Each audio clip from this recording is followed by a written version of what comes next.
So my vision of what this TED Talk, these series of TED Talks about, is really to look both backwards and forwards, to look at what people in the past predicted the future would be like, and also look at what people today think the future might be like, both good and bad. And I think that popular culture sometimes reflects what the common folks are thinking. So I'm looking at some examples of popular media and what the visions of the future were like. Let's say, for example, Fritz Lang and his film Metropolis, which portrayed a very grim future in which the working class was oppressed and things such as this soulless robot had taken over. You're probably both very familiar with these books. Both of them had a rather unpleasant future. And indeed, what's interesting to me about 1984 is that the title for the book was not chosen because Orwell believed that that particular year was going to be a grim reality. But he simply switched the last two digits in the year that he'd written the book, which was 1948. It was published in 49. And he thought, well, that was good enough. And I thought when 1984 came around, I was relieved. There was no big brother looking over my shoulder. But then September 11th occurred, and we got into a sort of Orwellian mode very quickly after that. Philip Dick's short story was made into a rather grim film. You might have seen Blade Runner. So all of these are sort of dystopian futures. And The Matrix depicted a world in which humans are really just fuel for a machine-dominated society. When we look at nonfiction, some of these same themes show up. Silent Spring was really an exploration of the consequences of inappropriate pesticide use. No Turning Back deals with extinction, and Al Gore's book, An Inconvenient Truth, deals with global warming. When we look at films such as Trashed, Racing Extinction, and Sustainable, the same sort of themes show up. So both in fiction and nonfiction, the imagined and perhaps the real, there was a lot of really a unpleasant look at the future, a grim reality. I think that some of the things that are found in today's world that really depict where we could be headed, not in a good way, are here. First, there is destruction of the rainforest or other critical ecosystems. There's pollution of the oceans. There is an increased rate of extinction. And there's, of course, climate change. And all of these things are perhaps exacerbated by a bigger problem, which is overpopulation of humans.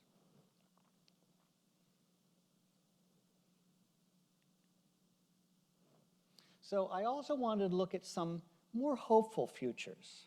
If we look in 1933, even though Europe was on the brink of war, James Hilton's novel, Lost Horizon, talked about a little pocket of moderation in the mountains of the Himalayas, and that is Shangri-La. Shangri-La was an enclave where the best that humans had produced, art and literature, science, technology, philosophy, all these things were being preserved for posterity while the world around was destroying itself.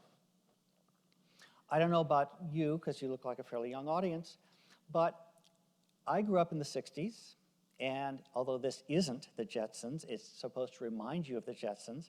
The Jetsons was a television program that I watched, my parents watched, and it depicted a space-age family. And in that particular program, the people had a domestic robot. They were able to communicate. I mean, today this seems like stupid because we have FaceTime and we've got Skyping and all these other things. But back then, the idea to be able to talk to someone and see them in real time was really unusual, even though the conversation doesn't look too pleasant there. And finally, there were jetpacks.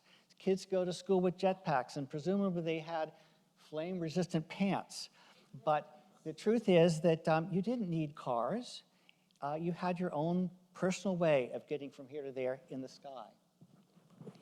Some other books that I highly recommend, Connie Willis's books, take place in 2060. And in that case, the historians, they were called historians, could travel back in time. They couldn't change events, but they could observe them. The Black Death on the left, the London Blitz on the right. And the world in 2060 was not a bad place. People were about the same, but the world itself was not unpleasant. So these two books also were fairly influential. The one on the left really sort of heralded the Back to Earth and the Green movement. The one on the right deals not only with people having settled other planets and other parts of the solar system, but also we're looking at this planet, which was not in good condition, and helping to restore things here in terms of climate and landforms. In terms of nonfiction works, all of these are fairly influential. The one second from the left I want to talk about just briefly. And Carlo Petrini believed that if we were to produce food in a sustainable way, so not harming the environment, if we were able to produce good food, think about those tomatoes that you can get almost anywhere in the grocery store and how they taste awful. So they're not good.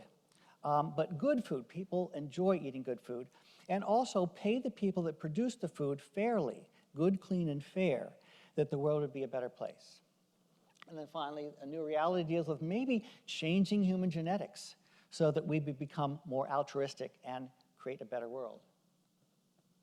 I think that there are 3 success stories here, just an example, of species that were brought back from the brink of extinction. The California condor, the West Indian manatee, and the gray wolf, all through positive human intervention.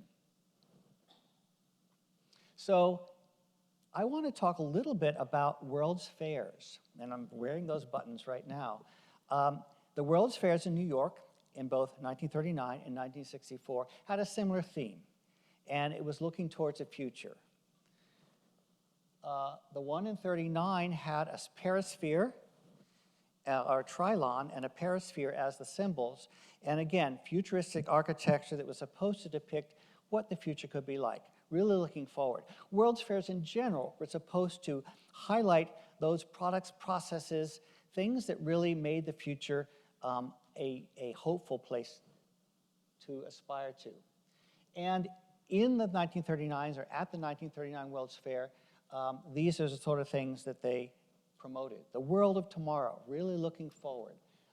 And jetpacks. Again, even though the Jetsons with the 1960s, and this is almost 1940, there was the idea that people would be freed from earthbound transportation by using something like an individual jetpack. And I say that because I've wanted one for years. I just assumed, after watching the Jetsons in the 60s, by the time I got to be an adult, that I would, and I don't own a car, I would not need a car. I would not need the bus. I would have my own jetpack.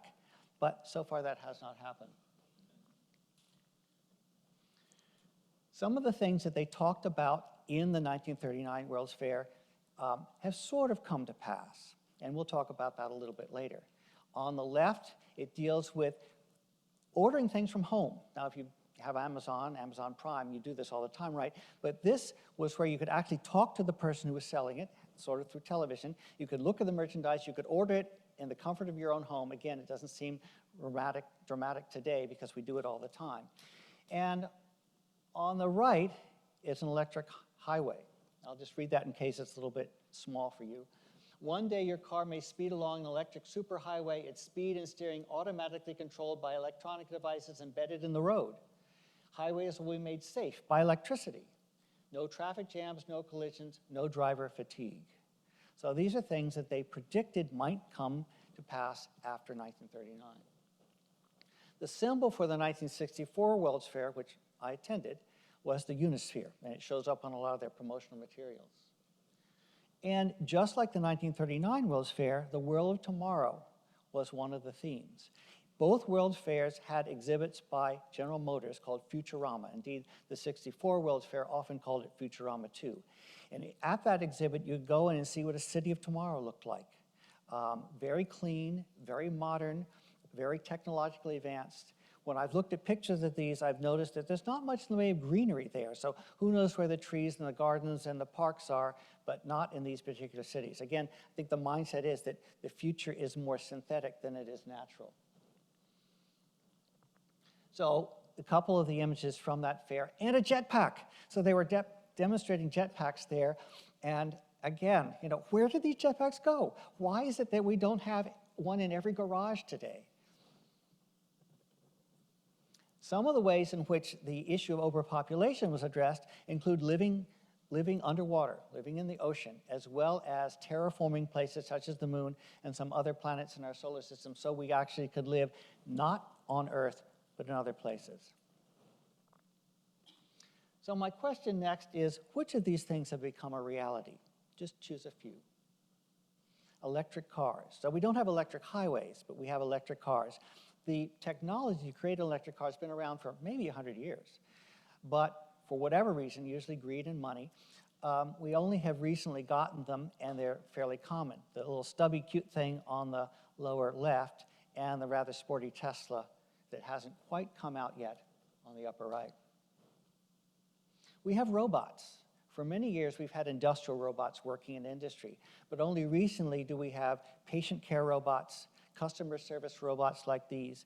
And in my very own grocery store here in Pennsylvania, Marty, the grocery store robot that runs down the aisles looking for spills. I find he's kind of creepy because you never know if he's just looking for spills or if he's looking if you might be putting something in your pocket. But he's there. So we do have robots in society today.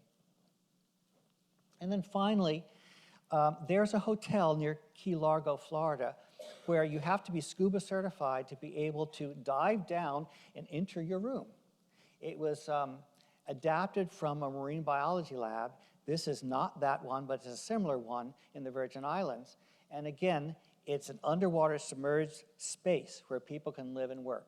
I would find it rather claustrophobic, to tell you the truth, but there is a really deluxe one where you can lie in bed at night and watch the fish swimming over your head that's supposed to open in Dubai in 2020.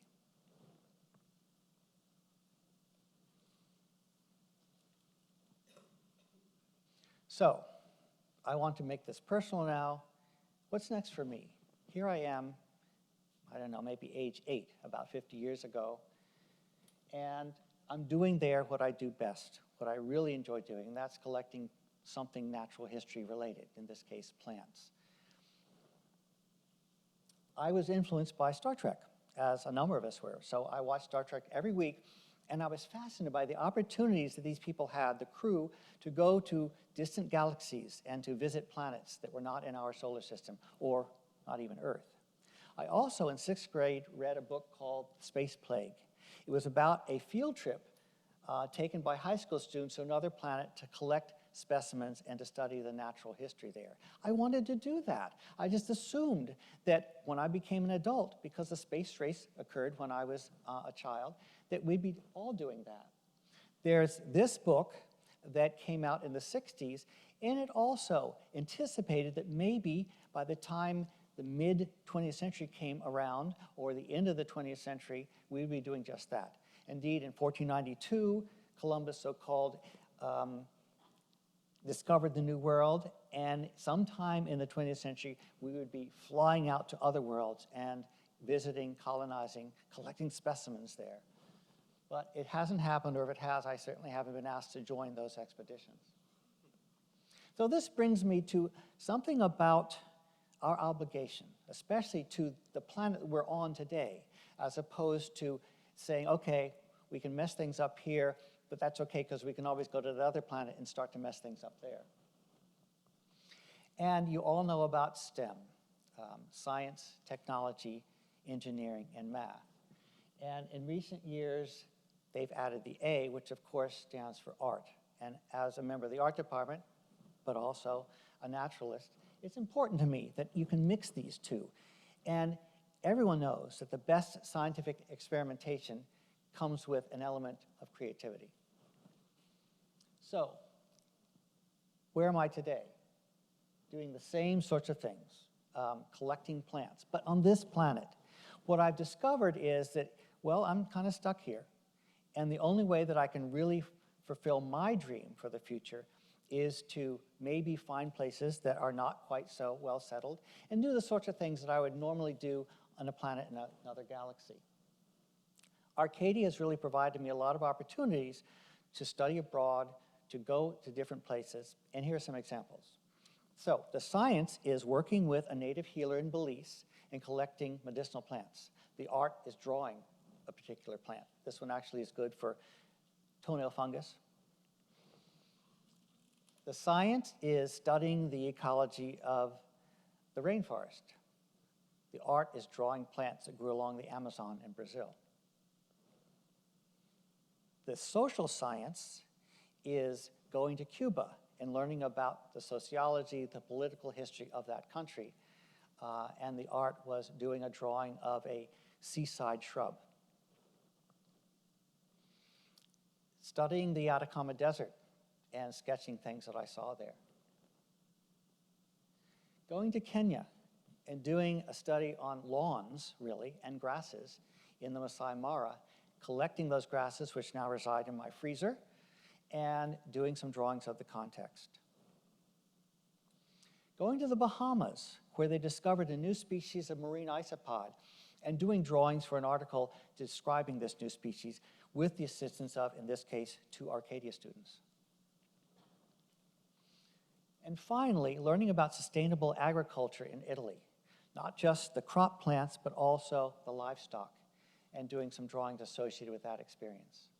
So all of these things are the way that I took my vision for the future, my personal future, and tried to make it possible when certain things didn't work out the way I'd hoped. So education is important, as Malcolm X says, not just getting a formal education, but also continuing education for the rest of your lives.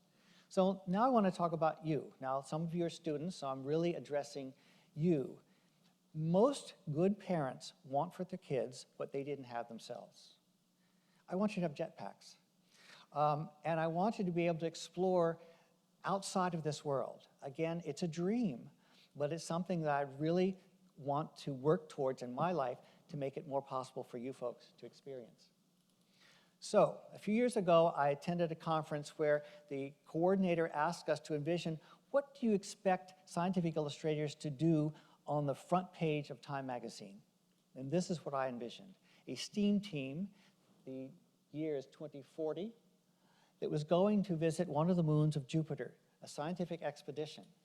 And that team was composed not just of the usual suspects, not just, and I'm seeing some letters missing, not just the engineer, the physician, the zoologist, and the geologist, but also an artist. So combining all of those disciplines equally to make a really successful expedition. So that's what I hope for you, is that technology will advance to the point where you folks can do what I could not. Those of you who are majoring in physics, in engineering, in industrial design, get your act together and build one of those jetpacks so that before I die, I can have one and I don't have to take the bus to and from work. So this leaves me with the take-home messages, which I'm going to have to read a little bit. You should be willing to take risks within reason. Please try skydiving, but don't forget to pack a parachute. Set your goals higher than you think you can achieve. And when you don't reach them, that's okay, because the journey is maybe more important than actually getting there. Practice and promote responsible stewardship of the planet. It's so important, because this is the home we're stuck with right now. We haven't gone to planets in far distant galaxies yet. Cultivate and sustain a childlike sense of wonder. That's always important. And finally, don't forget to dream. Thank you.